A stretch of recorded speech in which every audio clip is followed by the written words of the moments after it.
Haznos dócil, Padre bendito. Y ayúdenos, Dios, para que en este momento que vamos a estudiar, que tu Santo Espíritu, Dios amado, venga, Señor, a reposar en nosotros y darnos, Señor, siempre esa ayuda bendita que necesitamos para entender su palabra y ponerla por obra, Señor. Bendiga a nuestro hermano, Señor, quien el siervo que tú has escogido para que nos imparta tu palabra bendita, Dios amado. Te damos gracias por esta hermosa bendición y te pedimos que te quedes con nosotros, Dios, para ayudarnos y para bendecirnos. En el nombre de Jesús, amén. Amén. ¿Dónde? Ah, ok. Un momento, hermanos. Necesitamos, a ver si puedo, a ver si está aquí, quién está aquí. ¿Ya? ¿La tienes allá? Ah, ok. Entonces, ok. Ok, hermanos, es que vamos a tener la hermana Ramona se va a conectar aquí al Zoom, porque estaba en el otro. Ok, hermanos, vamos a entrar a los dos versículos más difíciles para mucha gente entender, de Hebreos capítulo 7, 11 al 12. Y hay tanto que decir de estos versículos. Mirando aquí la pantalla,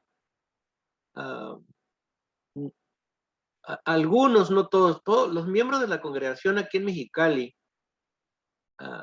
aparte de los que hemos estado aquí desde el principio, hermano Pedro Mesa, la hermana Sandra no se conectó ahora, pero aparte de ellos, ¿verdad? Y aparte el hermano Martínez, Margarita, la congregación aquí en Mexicali casi no le ha tocado, los que estamos aquí, no le ha tocado oír mucho la enseñanza tradicional de las iglesias de Cristo. Okay. Pero algunos que tenemos años ya, ¿verdad? Del 84 por allá, cuando empezamos aquí el trabajo en Mexicali, sí hemos oído la enseñanza antigua, o sea, lo que se enseña en todas las iglesias de Cristo. Okay. Pero yo revisando ahí mis datos y todo, y es más, tengo una Biblia que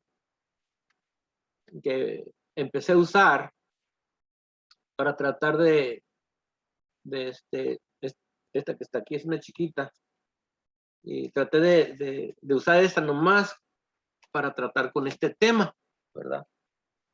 Y pues yo creo que ya tengo como unos, yo creo que desde 1990 por ahí donde ya empecé yo a cambiar mi punto de vista, pero no he podido, yo creo que por los mismos problemas que tenemos todos, no he podido así con toda la confianza enseñarlo, porque sentía yo, como a veces dice Glauco, ¿verdad? Que todavía estoy aprendiendo, y así también. ¿Okay? Así es que no es algo que todavía, digo yo, no puedo poner la transmisión en reversa y regresar, no. Siempre estoy abierto, pero por mientras, hasta ahorita lo que he entendido, les voy a presentar lo que yo entiendo de estos dos versículos que vamos a mirar ahora, Hebreos 7 del 11 y 12. En las iglesias de Cristo, soy un hereje para muchos, no para todos, pero para muchos soy una persona que me he salido del camino. Un hermano vino aquí a Mexicali, pero hace muchos años, se llamaba Mel Ross, y algunos de los que están con nosotros del 87, 88 lo conocieron. Y el hermano Mel Ross me empezó a acompañar a Cuba, o más bien nosotros lo acompañamos a él a Cuba, allá como en el año, ¿qué será? You have to mute somebody. Como en el año 90 y... Ya no me puedo acordar exactamente, pero ya hace como unos 10 años que él empezó a ir a Cuba. y yo fui con él 2 veces y luego ya dejé de ir a Cuba porque miraba yo que estaban las cosas muy mal. Pero él siguió yendo. Pero cuando lo acompañé, la última vez que lo acompañé, hablé con él sobre este tema. Y aunque él atacaba con mucho fervor lo que yo creo de estos versículos, nunca me perdió el respeto el hermano. ¿Okay? En una predicación dijo el hermano, el Antiguo Testamento fue cambiado por el Nuevo Testamento. Pero mi hermano Raimundo, yo estaba sentado ahí enfrente, no lo cree. ¿Okay? Siempre me llamó hermano Raimundo y nomás dijo, pero él no lo cree. ¿Okay? Ahora, cuando yo explicaba mi punto de vista sobre este supuesto cambio del Antiguo al Nuevo Testamento, me le escuchaba atentamente. Miraba que escuchaba y después me comentaba y me decía, estoy muy viejo para cambiar.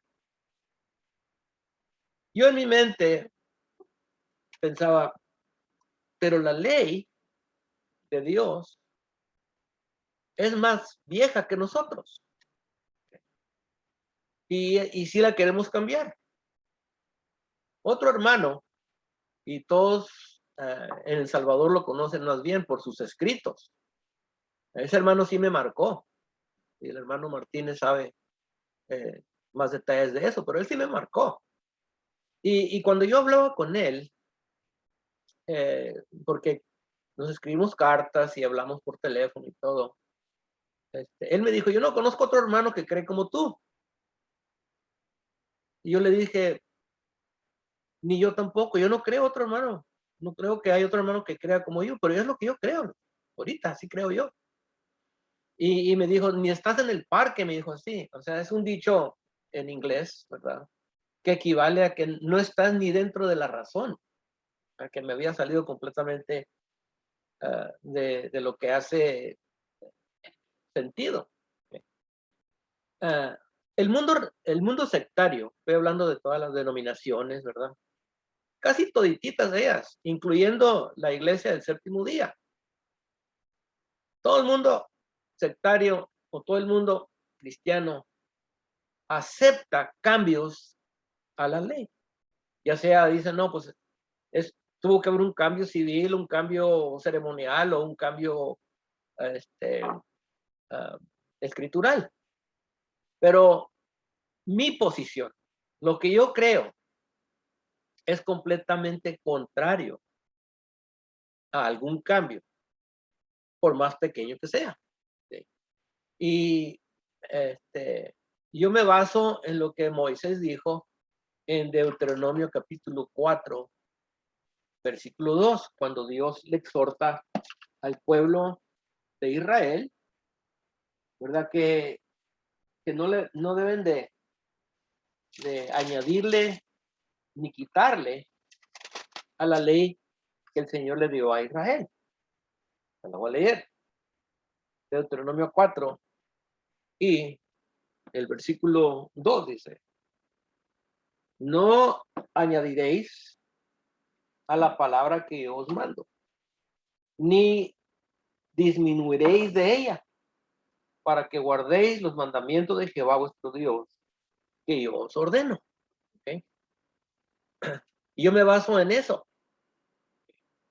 Se supone que cuando estamos hablando de estos dos versículos, se supone que esto me pone en la posición de probar que no hay cambio. Que yo tengo que probar que no hubo cambio. Y así ha sido siempre, yo creo, por la falsa idea que tenemos. ¿Okay?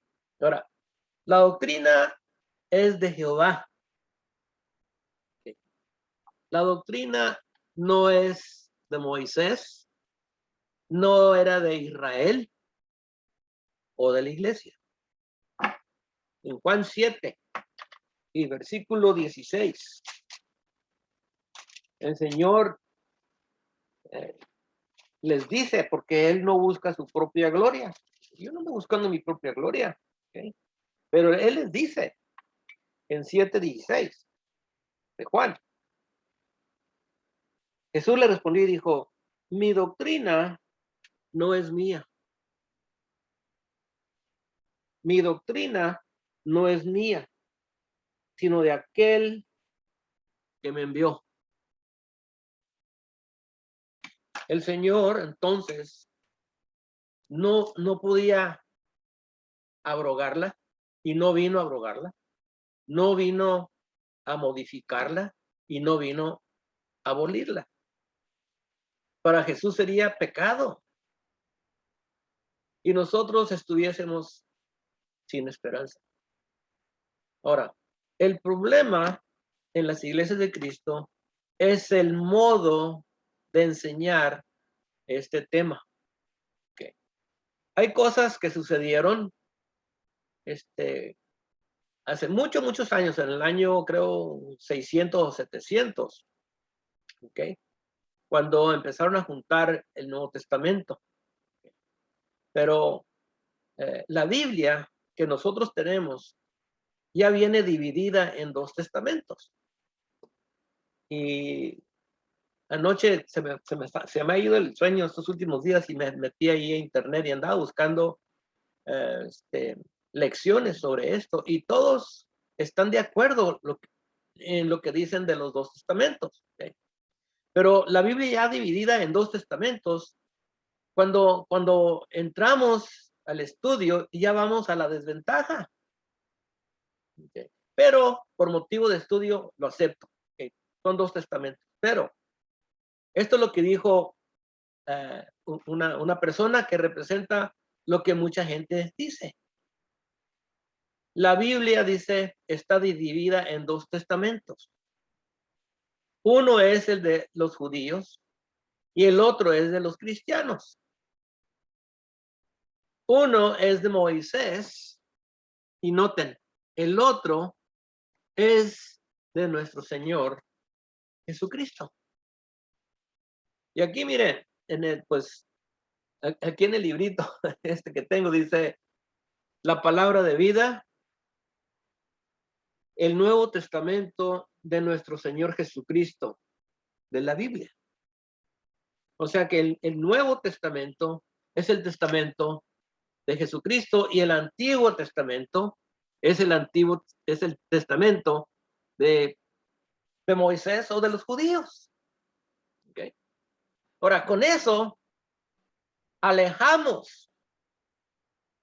Es más, lo sacamos a Jesucristo, lo sacamos de su propio código de conducta. Lo presentamos como un extranjero en su tierra, de su propia constitución. De allí vemos todo a luz de 2. Empezamos a mirar todo a luz de 2. ¿Okay? Ley vieja, ley nueva. Reino viejo, reino nuevo. Pueblo viejo, pueblo nuevo. Antiguo y nuevo. ¿Por qué? Ahora les voy a dar un ejemplo. En Mateo capítulo 9, versículos 15 al 17.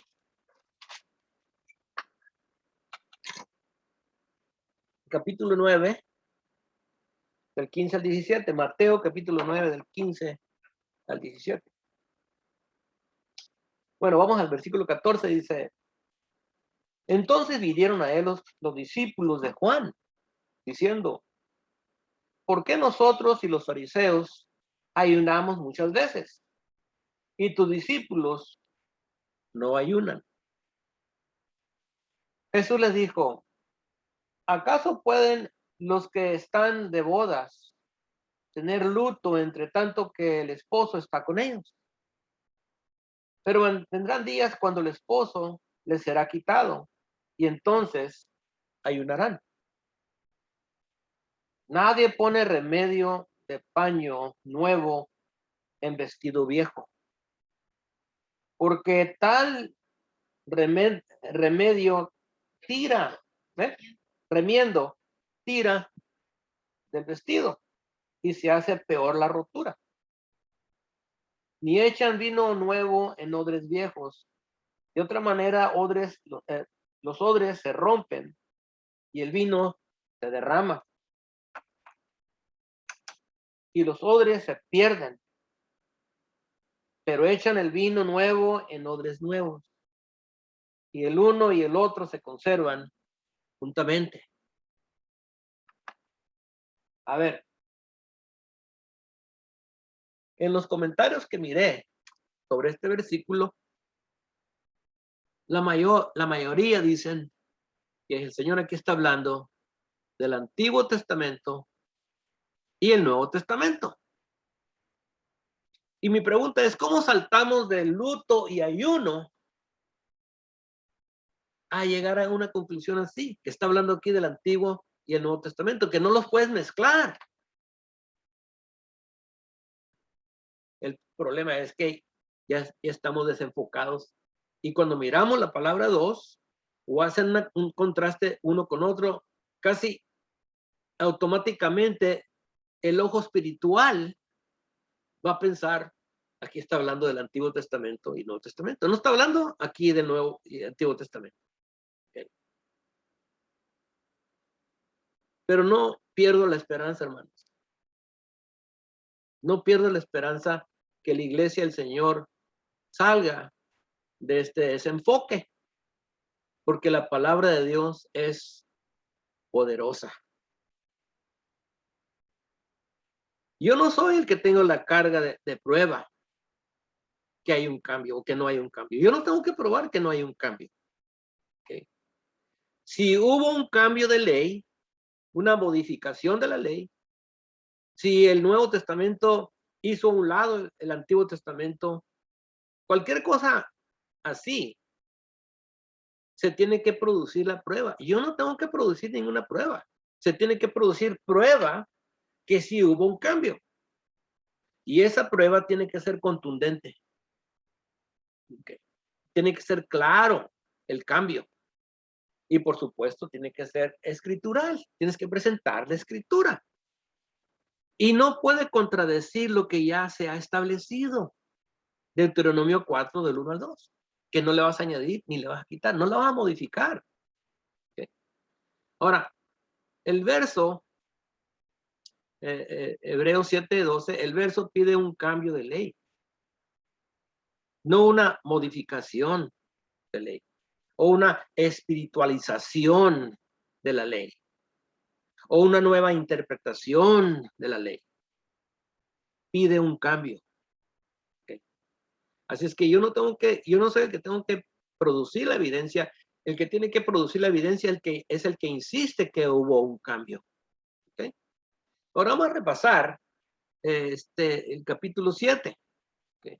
Lo que ya estudiamos del 1 al 10. Okay. Lo que vimos hasta aquí está la tercera lección del Hebreo capítulo 7, pero de un solo bloque que se encuentra en Génesis capítulo 14, del versículo 18 al 20, el escritor presenta su caso. Y lo que él enseña es que hay un sacerdocio eterno. Está hablando aquí del sacerdocio según el orden de Melquisedec. Ya en Génesis 14, después de la derrota de los reyes por medio de Abraham, salió el rey de Salem, Melquisedec, ¿okay? Y nos explica qué significa el nombre, el rey de paz, ¿okay? Que también era, aparte de rey, era sumo sacerdote del Dios Altísimo. ¿Okay? Y de este bloque de Génesis 14, son nomás esos 3 versículos, 18, 19, 20, todo.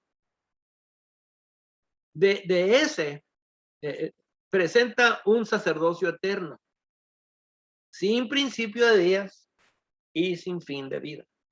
Un sacerdocio que se reveló, o sea, se presentó 400 años antes del sacerdocio de Leví. Con eso es bastante para llegar a la conclusión que uno es mejor que el otro,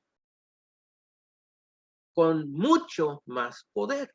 ¿Okay? O sea que Melquisedec es mejor que el sacerdocio de Leví. Ahora, cuando regresó de la derrota, Abraham le dio los diezmos a Melquisedec. Ahora, el diezmo en Israel era dado a los levitas, y los levitas le daban el diezmo del diezmo a la familia de Aarón. Eso se encuentra ya en el libro de Números, creo que el capítulo 26 que miramos la semana pasada. Ahora, el dar y recibir el diezmo afirmaba que eran del mismo Dios, del mismo Jehová. Melquisedec era el sacerdote del Dios Altísimo y Abraham era el siervo del Dios Altísimo. El hecho de bendecir significaba una relación única con Dios. Él te dio la victoria, le dijo, le afirma Melquisedec, el quien ha dado la victoria a Abraham. Y concluye él en Hebreos 7:7, que indiscutiblemente, o sea que aquí, con toda la autoridad, él dice que esto ni lo vamos a discutir. ¿Sí? Indiscutiblemente, dice 7:7, y sin discusión alguna, el menor es bendecido por el mayor. O sea, Melquisedec era el mayor y bendijo al menor. Obviamente. Ahora, en Isaías 51, del 1 al 2, nos dice que Abraham es el tronco, o sea, la piedra de donde sale o donde fue formada Israel. Por eso Abraham se conoce como el padre de Israel. Y nos dice aquí en Isaías 51, versículo 4, oíd de los que seguís la justicia y los que buscáis a Jehová. Mirad a la piedra de donde fuisteis cortados y al hueco de la cantera de donde fuisteis arrancados. Mirad a Abraham vuestro padre y a Sara que os dio a luz, porque cuando no eras más que uno solo, lo llamé y lo bendije y lo multipliqué. Entonces, no había otro como el padre de Israel, aparte de Abraham. Así lo conocían. Ahora, en Salmo 110 y versículo 4 tenemos el testimonio que Melquisedec todavía vive como sacerdote. Y les dije, ¿verdad? Que sería bueno memorizarnos ese salmo, ¿okay?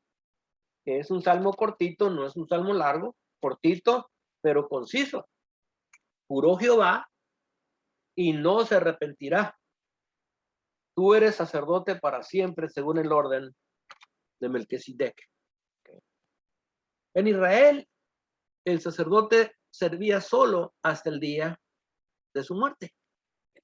Pero Melquisedec vive como sacerdote porque así es su orden, según el orden de Melquisedec. Luego hace algo asombroso el escritor de Hebreos en el uso de tipos. ¿Okay? Normalmente los tipos son para informarles o darles una pista de algo que está en el futuro. ¿Okay? Aquí, del pasado. ¿Okay? Cuando dice que Leví dio los diezmos en Abraham, en sus lomos, Leví le dio los diezmos a Melquisedec. ¿Okay? Y creo que una de las pocas veces, porque yo no me acuerdo encontrar otro pasaje igual así, donde se va al pasado, en este caso,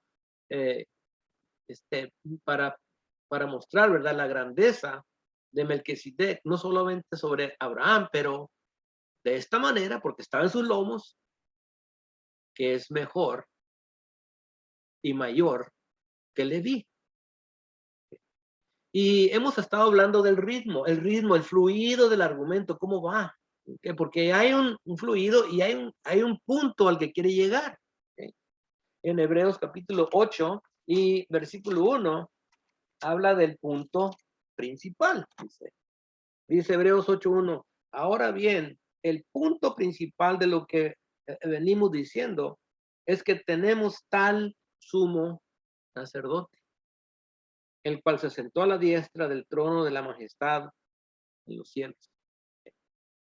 El punto principal. Ahora, lo que estamos mirando acá en el 7, capítulo 7, de eso se trata, para allá los lleva, que tenemos en Cristo Jesús, tenemos un sumo sacerdote, el cual se sentó a la diestra del trono de la majestad en los cielos. Allá es donde está nuestro sacerdote. Okay. Aquí en la tierra, como el sacerdocio de Leví, no. Él está en el cielo y está sentado, que significa que él terminó su obra. ¿Okay? Y él sigue siendo ayudante o intercedor por los que creen en él. Ahora, vamos a ir entonces a Hebreos, ahora sí 7, y vamos a mirar el versículo 11, porque ahí va así va el fluido. ¿Okay? Y vamos a leer el versículo 9 y 10 para entrar al 11. Dice, y por decirlo así, en Abraham pagó el diezmo también Leví, que recibe los diezmos, porque aún estaba en los lomos de su padre cuando Melquisedec le salió al encuentro. 11. Si pues la perfección fuera por el sacerdocio levítico, porque bajo él recibió el pueblo la ley, ¿qué necesidad habría aún de que se levantase otro sacerdote según el orden de Melquisedec y que no fuese llamado según el orden de Aarón? Porque cambiado el sacerdocio, necesario es que haya también cambio de ley. Ahora, cuando lo leemos todo, el capítulo 7, desde el versículo 4 en adelante, o 5 en adelante, vemos este fluido, y cuando llegas al 11 y 12, pues yo lo leo diferente a lo que se me enseñó. Y él empieza diciendo aquí en versículo 11, dice, si fuera posible, si pues la perfección fuera por el sacerdocio levítico, si fuera posible. O sea que no es posible. Es lo que está diciendo. No es posible. Jamás fue posible. No puede ser posible lo que está diciendo. Ahora, en Salmos 19:7 nos habla aquí de la palabra de Dios. Y quiero leer esto para corregir un pensamiento. ¿Okay? En Salmo 19:7 dice, la palabra de Jehová es perfecta, que convierte el alma. El testimonio de Jehová es fiel, que hace sabio al sencillo. La palabra de Jehová es perfecta. En muchos escritos y tratados, los hermanos decían que la ley no era perfecta, porque lo que dijo acá en el 7:11, que la perfección fuera por la ley no puede perfeccionar, entonces la ley no es perfecta. No, la ley es perfecta para su propósito. La ley jamás fue dada para perfeccionar. Y su sacerdocio tampoco fue para perfeccionar. Pero la ley es perfecta para su propósito. Ahora, en Gálatas 3:21 nos dice que la ley de Moisés, okay, vino de Jehová. Okay.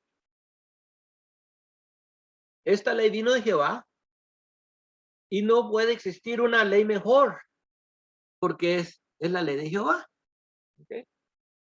Dice el 21, dice, luego la ley es contraria a las promesas de Dios. En ninguna manera. En ninguna manera. Si alguien quiere decir que la ley estaba en contra o en ninguna manera. Dice, porque si la ley dada pudiera vivificar, o sea, si hubiera una ley dada al hombre que pudiera perfeccionar o dar vida, la justicia fuera verdaderamente por la ley. Sería por esta ley. Más la escritura dice, lo encerró todo bajo pecado. Ese era el propósito de la ley, para convertir. Y la ley era perfecta para eso, para encerrar a la persona en pecado. ¿Tú quieres justificarte por tus obras o quieres justificarte ante Dios? La ley no te va a ayudar para hacer eso. La ley te va a encerrar hasta que empiezas a buscar por fe al Salvador. Y en la ley, ahí se encontraba el Salvador. ¿Okay? En tipo, en símbolo, ahí estaba. ¿Okay? Dice, más la escritura lo encerró todo bajo pecado para que la promesa que es por la fe en Jesucristo fuese dada a los creyentes. Es lo que hacía la ley.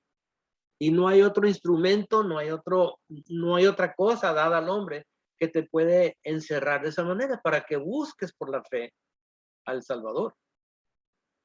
La ley no te va a librar. No puede ser por ley. La liberación o la perfección será por la fe en Cristo Jesús. Ahora, el sacerdocio de Leví, según el orden de Aarón, estaba ligada a la ley, lo que le llamamos la ley de Moisés. El orden de Aarón y la ley de Moisés estaban ligadas. Si la ley no podía perfeccionar, el sacerdocio de Aarón tampoco. La ley de Moisés y el sacerdocio levítico son inseparables. Ahora bien, si no pueden perfeccionar, entonces Jehová les recuerda que hay un sacerdocio eterno. Y uno, según esa orden de Melquisedec, que se va a levantar. Es lo que está diciendo en Hebreos capítulo 7 y versículo 11. Si no hay perfección, entonces, por el sacerdocio levítico, dice ahí, o sea, ¿cuál era el caso? Está preguntando él. Dice, ¿qué necesidad habría aún de que se levantase otro sacerdote según el orden de Melquisedec? Y que se fuese, y que no fuese llamado según el orden de Aarón. ¿Cuál era el motivo de Salmo 110 y versículo 4? Que se le dio a David. Se le dio a David. O sea, David es el que profetizó o habló el que hizo este Salmo 110 y versículo 4 por inspiración de Dios. Fue dado a David y fue dado en un tiempo tumultuoso. Okay. El sacerdocio levítico no se veía nada bien en los tiempos de David. Elí y sus hijos murieron, si recuerdan. Llevaron el arca y el arca fue capturado por los filisteos y estuvo de ciudad en ciudad. ¿Okay? Y el tabernáculo estaba en Silo. O sea, el tabernáculo donde debería estar el arca estaba en Silo y el arca capturado estaba con los filisteos y por fin fue a dar en la casa de Abinadab cuando David lo quiso mover. ¿Okay? La ley y su sacerdocio no podía perfeccionar ni a los descendientes de Aarón. Elí y sus hijos eran descendientes de Aarón. Y ellos murieron porque eran hombres impíos. Elí no tanto, pero sus hijos eran hombres impíos. Y Dios reprochó a Elí porque le dijo, tú le tienes más respeto a tus hijos que a mí. Así es que Salmo 110 y versículo 4 fue dado en un tiempo donde David quizás pensaba, con este sacerdocio, pues no la vamos a hacer. Está muy mal. Y aquí se oye la Dios de Dios. Okay. Porque la situación donde está viviendo David, el estado civil y religioso, está en desaliño. Y oye la voz de Dios, tú eres sacerdote para siempre según el orden de Melquisedec. Quizás preguntó David, Melquisedec, ¿quién es él? Y alguien quizá le dijo, pues acá en Génesis 14:18 habla de un tal rey de Salem, sacerdote del Dios Altísimo. Ah, antes de Leví, sin principio de días y sin fin de vida, no tiene genealogía de padres o demás, no tiene una genealogía de sacerdotes. Entonces, pues fue llamado por Dios. De esa situación, el escritor de Hebreos hace su caso y extrae todo lo que tenemos desde el versículo 3 al versículo 10. Extrae todo eso y es mucha información, pero efectiva y autoritativa. ¿Okay? Ahora, versículo 12 dice que porque cambiado el sacerdocio, necesario es que haya también cambio de ley. Yo creo que aquí automáticamente antes nos enseñaba que aquí está hablando del cambio del sacerdocio de Aarón, pero no está hablando del cambio del sacerdocio de Aarón, está hablando aquí del cambio del sacerdocio de Melquisedec. ¿Cómo vas a cambiar Salmo 110 y versículo 4, que dice ahí que se va a levantar un sacerdote según el orden de Melquisedec? ¿Cómo lo vas a cambiar? ¿Borrarlo? ¿Quitarlo de la Sagrada Escritura? No es tan fácil. En Juan 10 y versículo 35, el Señor cita una escritura que para muchos es difícil para entender, pero si se pasan un tiempecito ahí estudiando, se van a dar cuenta que no es tan difícil para entender, pero en Evangelio de Juan, capítulo 10 y versículo 35, dice, bueno, un poquito para atrás porque Jesucristo lo critican porque hizo algo, ¿verdad? Y Jesús les ha llamado la atención, ¿verdad? Que no son consistentes con la palabra de Dios. Dice el versículo 33, dice, le respondieron los judíos diciendo, por buena hora no te apedreamos, sino por la blasfemia, porque tú, siendo hombre, te haces Dios. Jesús le respondió, ¿no está escrito en vuestra ley? Yo dije, dioses sois. Si llamó dioses a aquellos a quienes vino la palabra de Dios, y la escritura no puede ser quebrantada. Ese es el versículo. La escritura no puede ser quebrantada. La palabra aquí, quebrantada o quebrar, viene del verbo luo, verbo primario, y significa soltar, quebrar, destruir, disolver, derritir o poner a un lado. Y Jesucristo afirma que la palabra de Dios, la escritura de Dios, no podemos modificarla, no podemos cambiarla. Okay. La verdad es que solo Dios puede hacer los cambios a la ley. Pero eso nos presenta otro problema. Si el Señor tiene que hacer cambios a la ley, es porque implica que en algo falló, algo se le olvidó, no tomó en cuenta algo cuando dio la ley y ahora tiene que modificarla, etcétera, etcétera. Yo no creo eso. Yo creo que la ley la dio perfecta para su propósito. Y aquí no está hablando de un cambio de sacerdocio, dice que sería necesario. Si vas a cambiar el sacerdocio, tienes que cambiar la ley. ¿Qué si sustituimos una palabra por otra? Pudiéramos sustituir la palabra en la profecía. He jurado y no me arrepentiré. Tú eres sacerdote para siempre según la orden de Leví. Basado en lo que leímos en Deuteronomio 4 y se repite otra vez en Deuteronomio 12, ¿quién se atreve a cambiar de la ley, de cambiar de la palabra, una sola palabra? Sustituir Leví por Melquisedec. Nadie. No creo que, no, nada. Y él está diciendo, tiene que haber un cambio de ley. ¿Quién se atreve? ¿Okay? En Gálatas 3, del 15 al 17, vemos que la ley que fue dada 400 años después de la promesa, Abraham, que la ley no le hace absolutamente nada a la promesa. Nada. Dice Gálatas 3 y versículo 15, hermanos, hablo en términos humanos. Dice, un pacto, aunque sea de hombre, una vez ratificada, nadie lo invalida ni le añade. Ahora bien, a Abraham fueron hechas las promesas y a su simiente.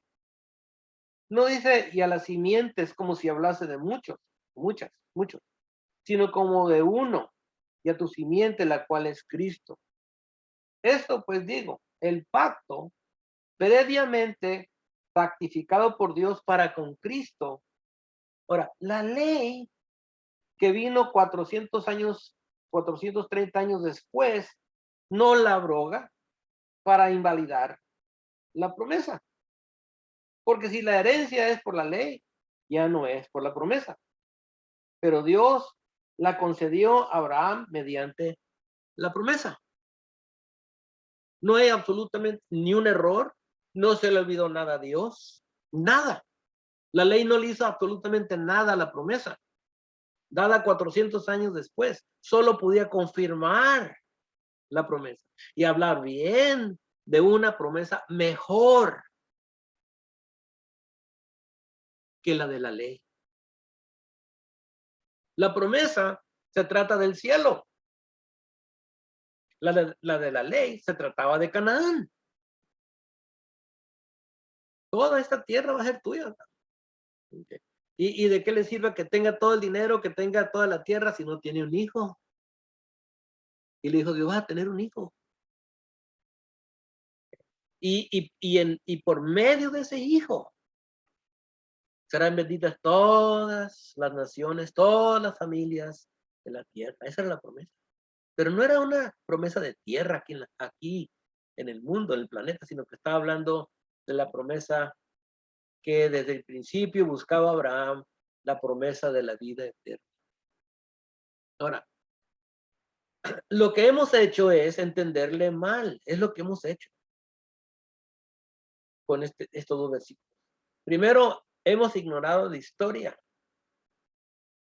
y leer este verso, lo hemos leído fuera de su contexto y por tanto, cuando lo leemos al revés, insistiendo que hubo un cambio cuando el escritor está pidiendo un cambio.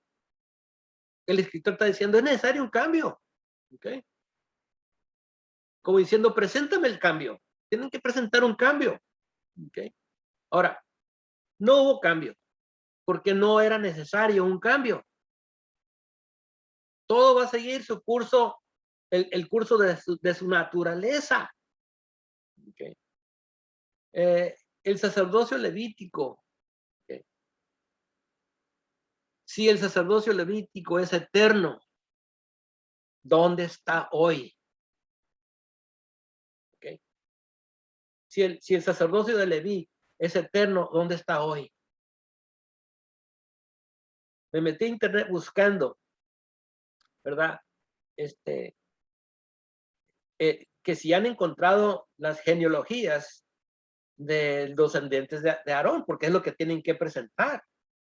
Los que quieren levantar el templo en Jerusalén, hoy en día el pueblo, los judíos que quieren levantar el templo en Israel, si van a tener un sacerdocio, tienen que presentar la genealogía de los sacerdotes.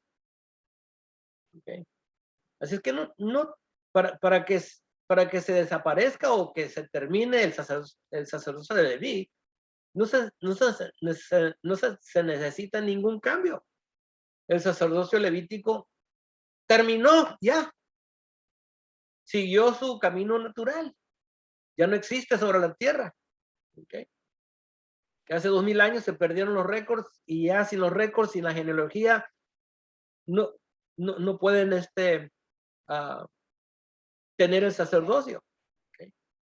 Ahora, la ley de Dios permanece para siempre. O sea, no cambia. Aplica hoy para todos, ¿okay? En sus lugares. Para todos en sus lugares. La Israel de hoy es una democracia, hermano. La Israel de la que leemos en los periódicos, en la televisión, en las noticias, ¿verdad? Los enfrentamientos que tienen con los palestinos y con los egipcios y con los de Siria y todo eso, no es una democracia, no es una monarquía, hermanos. Okay. No es una monarquía. Sí, ni tampoco es una teocracia, una teonomía, o sea, donde la ley de Moisés gobierna el pueblo, tampoco. Okay. No es así, no es como en los tiempos de Moisés o los tiempos de David. La ley de Dios no necesita templo, no necesita judío, no necesita gentiles. Teniendo fe en el Señor, tiene la esperanza que tuvo Abraham, el que aspira a esa esperanza. La ley fue dada como una ayuda adicional para llevarnos a Cristo. Gálatas 3:26. Fue nuestro ayo para llevarnos a Cristo. En lectura, en tipo, en simbolismo, en profecía, etcétera, etcétera. Okay. Ahora, el sacerdocio levítico se involucraba en todo eso, hermano, en enseñar, en leerles, en los sacrificios, en los símbolos, todo eso. Okay. En Malaquías capítulo 2 y versículo 7 nos dice que el sacerdote es un mensajero de Dios. Okay. Es un mensajero de Dios, pero ni por la ley, ni por ellos, ni por el rito podían ellos perfeccionar. La promesa dada a Abraham 400 años después no la afectaba en ninguna manera. Solo los que tratan de justificarse con ella. El que se trata de justificar con la ley, van a encontrar que la ley, si le pone atención, nomás te condena, te llama la atención, te dice, no solamente que eres pecador, pero qué gran pecador eres. Tengamos cuidado de no pensar que cuando Pablo habla de la circuncisión como acto de justificación, que esté hablando del pasado. Por ejemplo, en Gálatas capítulo 5, y muchas veces encuentro esto en los tratados. Gálatas 5, ya vamos a terminar con la lección, hermanos, y luego hay tiempo para que hagan sus comentarios, pero voy a terminar con esto porque este es el error que se comete muchas veces. Dice aquí en Gálatas 5 y versículo 1, dice: estad pues firmes en la verdad con que Cristo los hizo libres. Ya hemos enfatizado una y otra vez, ¿verdad?, que la ley no puede librarte del pecado, no te puede perfeccionar, no te puede redimir. Dice: estad pues firmes en la libertad con que Cristo nos hizo libres. Y no estéis otra vez sujetos al yugo de esclavitud. Cuando tú tratas de justificarte o perfeccionarte con la ley o por medio del sacerdocio de Leví, es una esclavitud. Simplemente te vas a echar encima una carga que la vas a llevar y nunca la vas a botar. Simplemente se va a poner más pesada la situación. Okay. Dice: entonces aquí yo, Pablo, os digo que si os circuncidáis, de nada os aprovechará Cristo. Y aquí es donde empezamos a hacer el error. Dice el 3: y otra vez testifico a todo hombre que se circuncida, que está obligado a guardar toda la ley. de Cristo os desligasteis, los que por la ley os justificáis, de la gracia habéis caído. ¿Okay? Y lo que hemos enseñado es esto, que la circuncisión antes de Cristo, la circuncisión era para justificación. La ley, justificación era parte de la ley y los judíos se justificaban con la ley. No, de ninguna manera. Dice el versículo 5, dice, pues nosotros por el Espíritu aguardamos por la fe la esperanza de la justicia, porque en Cristo Jesús ni la circuncisión vale algo, ni la incircuncisión, sino la fe que obra por el amor. La circuncisión nunca valió nada para justificar. Aunque Dios le ordenó a Abraham que se circuncidara y que también Israel, todos los que querían participar de todas las fiestas, se tenían que circuncidar. La circuncisión no valía nada, nunca valió nada para justificar por el pecado. Y por eso dice Pablo, si quieren hacer eso, lo que están haciendo es están desligando de Cristo. Uno dice, no, es que el Antiguo Testamento, la circuncisión sí valía para justificar, pero ahora en el Nuevo Testamento el bautismo tomó el lugar de la circuncisión. Pero miren, el bautismo tampoco no te justifica. Ni el agua te justifica tampoco. El que justifica es Dios. Y uno obedece al Señor el Evangelio siendo bautizados por la fe en Cristo Jesús. ¿Okay? Así es que dice aquí Pablo, la circuncisión no vale nada, no valía nada para justificar. Tenía su ventaja. Romanos 3, capítulo del 1 al 5. Sí tenía su ventaja. De ser un judío tenía su ventaja. Primeramente tenías acceso a las escrituras, que los gentiles pues tenían que ir a una sinagoga para poder oír la palabra de Dios. Pero tengamos cuidado de no pensar que cuando Pablo habla de la circuncisión o de la ley, que eran como actos que antes sí justificaban, pero ahora no, porque ahora estamos bajo un nuevo pacto. No. La ley era perfecta. El sacerdocio de Leví también era perfecto para su propósito, no para perfeccionar. Y yo creo que ahí es donde se hace el error mayor.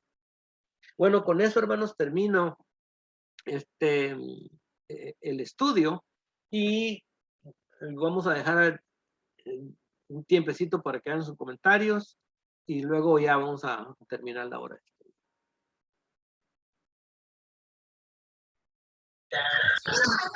Gracias.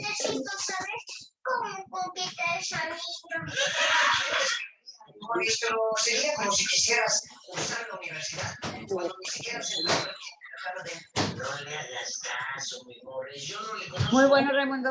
Muy bien explicado. Gracias porque tomé mi tiempo y me fui después. Sí, no, sí estuvo muy bien explicado. Y las palabras son las que muchas veces confundimos o las acomodamos de otra manera. Esas palabras como el sí, pues, o sea, eso puede acomodarla más y dar la mala interpretación. Tenemos que ver realmente qué significa el sí, pues. O sea, las palabras son las que nos puede llevar a confundirnos y a dar otra opinión como es. Ok, gracias, hermana. No hace falta leer los versículos que siguen, Sí. ¿verdad? Porque el escritor de Hebreo va a insistir. Ajá. La otra pregunta que yo me hice Ajá. al principio, ¿verdad? Es, bueno, hubo un cambio. Entonces, yo estando, como quien dice, a la defensiva, buscar el cambio. Y no lo encontré. No, pues no hay. Ajá, y es lo que no encontré. Pues sí, por eso, porque no lo hay. Para probar que había un cambio, me di cuenta que es muy mal aplicados. Muy mal aplicados y por eso estoy donde estoy ahorita. Sí, muy bien. Perfecto. Excelente explicación. Bueno, gracias. Bueno, Martínez. Sí, hermano.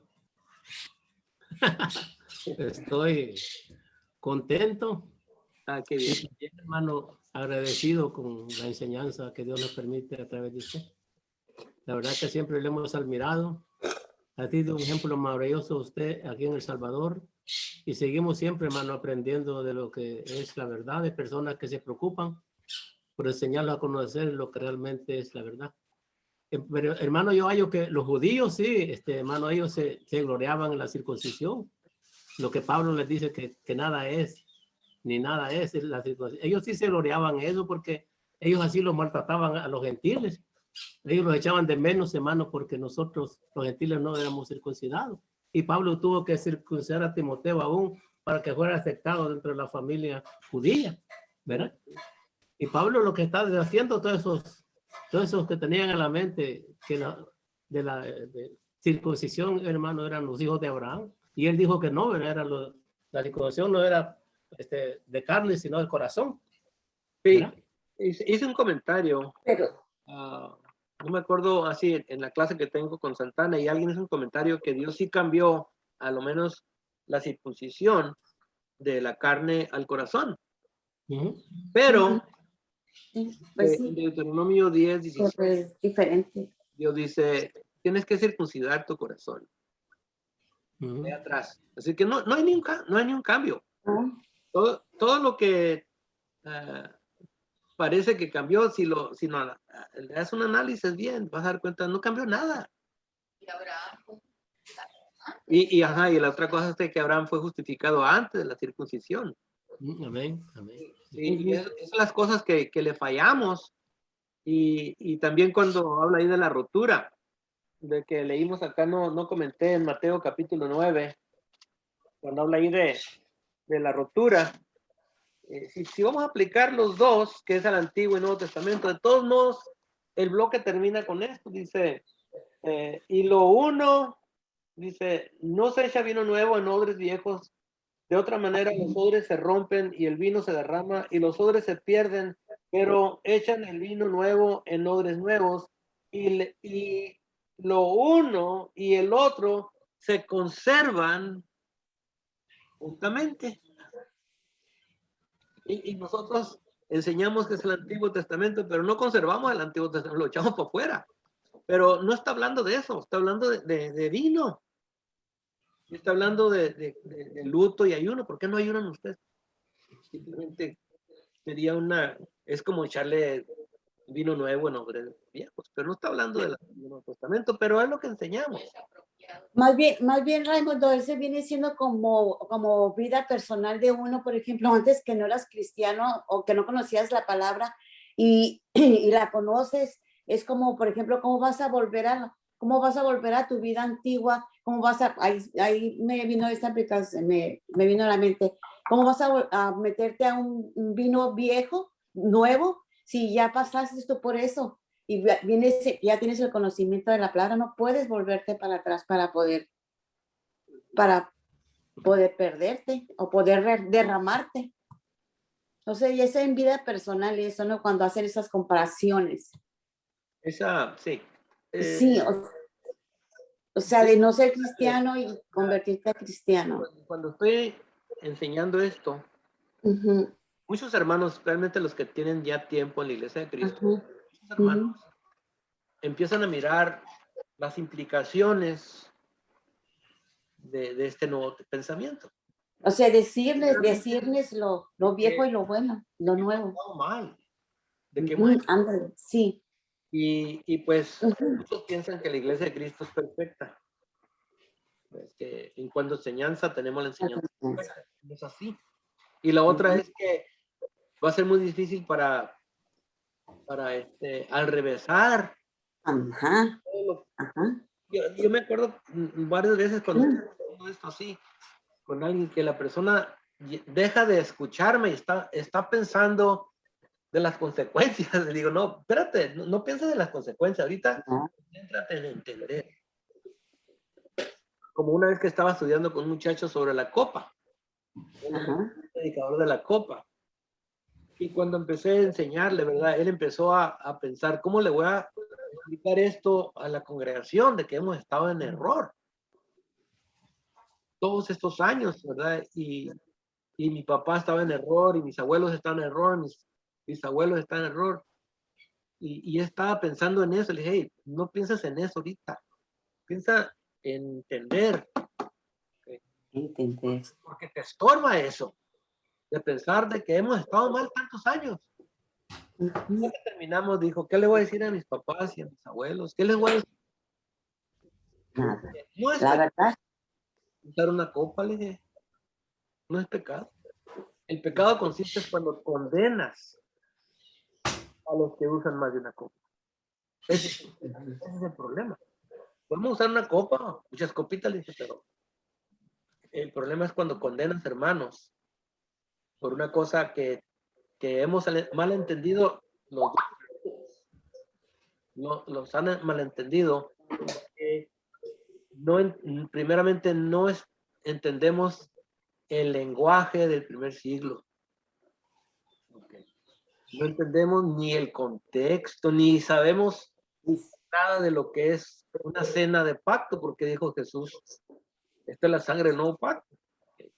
Cuando se hacían pactos, había una cena. Y allá hasta atrás en el Antiguo Testamento, cuando Labán hizo pacto con Jacob, cuando Moisés Jehová hizo pacto con Israel y todas esas cosas. No dice que usaron una copa, usaron vasos. Usaron vasos. Dice la sangre fue porque sacrificaron un animal y la sangre le derramaron en vasos. Y Moisés tomó la sangre y la esparció sobre el pueblo. Y la pregunta es, ¿de cuál vaso la esparció? Y la sangre estaba en varios vasos. Y cuando dice la sangre, es la sangre que salió del animal. No importa en qué vaso estaba. Y nosotros nos peleamos porque dijo vaso. Cuando habla del pan. ¿Okay? Y eso es falta de un trasfondo. Y es lo que hemos estado insistiendo nosotros, que necesitamos entender el trasfondo de estas cosas para poder entenderlas bien. sí. Bueno, vamos a terminar aquí. Y gracias les doy porque